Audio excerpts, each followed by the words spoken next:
V-Guard presents कौन जीत रहा है, को पावर्ड बाय सेंसोडाइन एंड विमल। बोलो जुबां केसरी।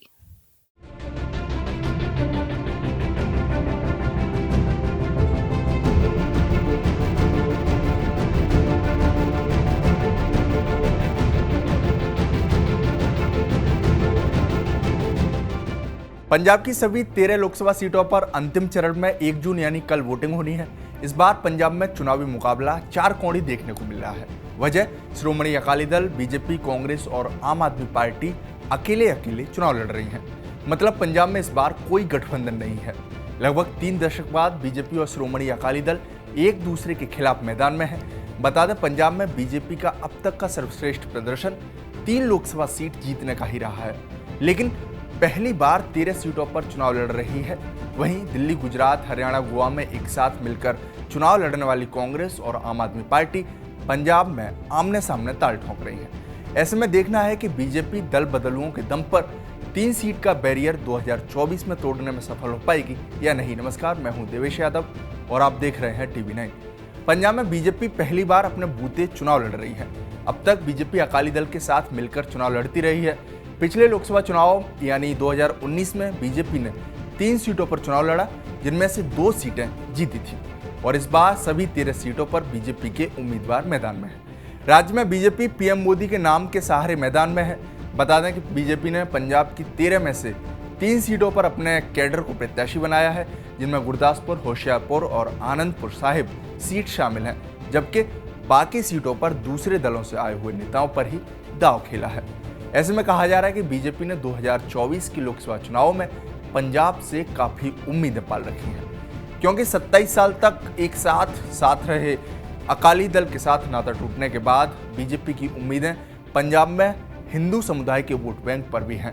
सूबे में करीब 39% हिंदू वोटर है, जो राजनीति का चुनावी खेल बनाने और बिगाड़ने की ताकत रखता है। ऐसे में इस बार चुनाव में तय हो जाएगा कि बीजेपी को क्या इसका लाभ मिलता है या नहीं।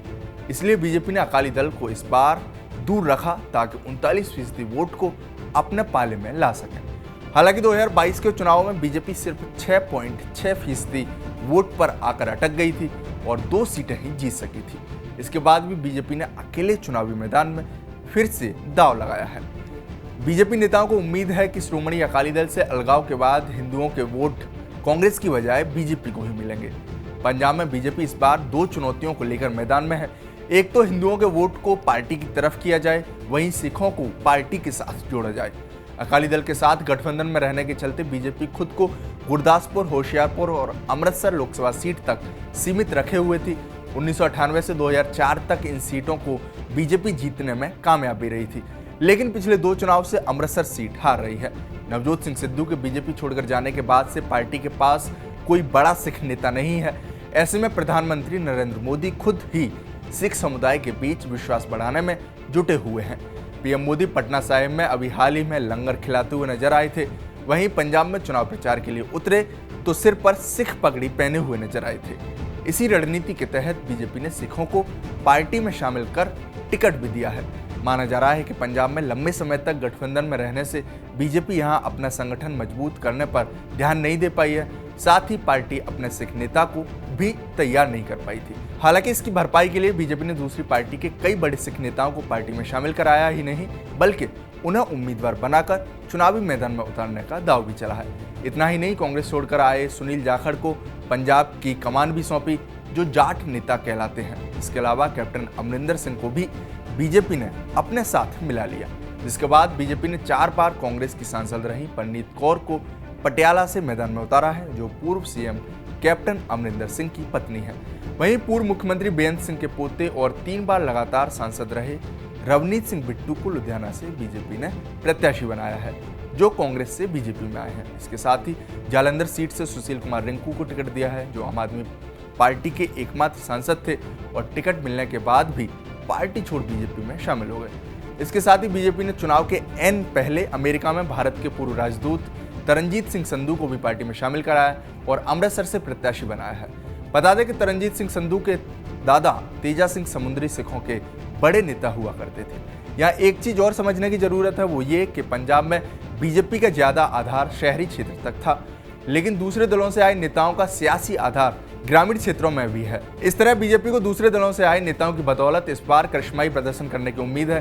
बीजेपी ने पंजाब में कभी 3 सीटों पर चुनाव लड़ा था, आज 13 सीटों पर किस्मत आजमा रही है। ऐसे में लोकसभा क्षेत्रों को 3 कैटेगरी में बांटा गया है। इसी के आधार पर पार्टी ने ए श्रेणी में उन सीटों को रखा है जहां पर उसे जीत की ज्यादा उम्मीद है। ए श्रेणी में जालंधर, लुधियाना, अमृतसर, गुरदासपुर, होशियारपुर और पटियाला सीट को शामिल कर रखा है। बी श्रेणी में श्री आनंदपुर साहिब, फिरोजपुर, बठिंडा को रखा गया है जहां पर उसे लड़ाई की उम्मीद है, जबकि खडूर साहिब, फतेहगढ़ साहिब, संगरूर और फरीदकोट को पार्टी ने फिलहाल सी श्रेणी में रखा है। बीजेपी गठबंधन में रहते हुए अमृतसर, गुरदासपुर और होशियारपुर की सीट पर चुनाव लड़ती थी। इन सभी सीटों पर तो भाजपा अपना फोकस कर रही है। साथ ही लुधियाना, जहां पर कांग्रेस से बीजेपी में आए 3 बार के सांसद रवनीत सिंह बिट्टू, जालंधर में आप सांसद सुशील कुमार रिंकू और पटियाला में कांग्रेस से आई 4 बार की सांसद परनीत कौर से भी उम्मीदें हैं। इन सीटों पर हिंदू वोटर भी बड़ी संख्या में है, जहां पर बीजेपी सिख और हिंदू वोटों के समीकरण के सहारे जीत की उम्मीद लगाए हुए है। पंजाब में 13 सीटों पर चतुष्कोणीय मुकाबले के बीच 5 सीटें ऐसी हैं जहां बीएसपी के मजबूत कैंडिडेट और कद्दावर निर्दलियों को उतारने से मुकाबला बहुकोणीय हो गया है। ऐसे में बीजेपी को अपने फायदा होने की उम्मीद नजर आ रही है। लिहाजा देखना है कि बीजेपी क्या पंजाब में 3 सीटों से आगे बढ़ पाएगी या नहीं। आपकी इस रिपोर्ट पर क्या राय है, हमें कमेंट बॉक्स में जरूर बताएं। साथ ही हमारे इस चैनल को सब्सक्राइब करना ना भूलें। शुक्रिया। वी-गार्ड प्रेजेंट्स कौन जीत रहा है, को पावर्ड बाय सेंसोडाइन एंड विमल। बोलो जुबां केसरी।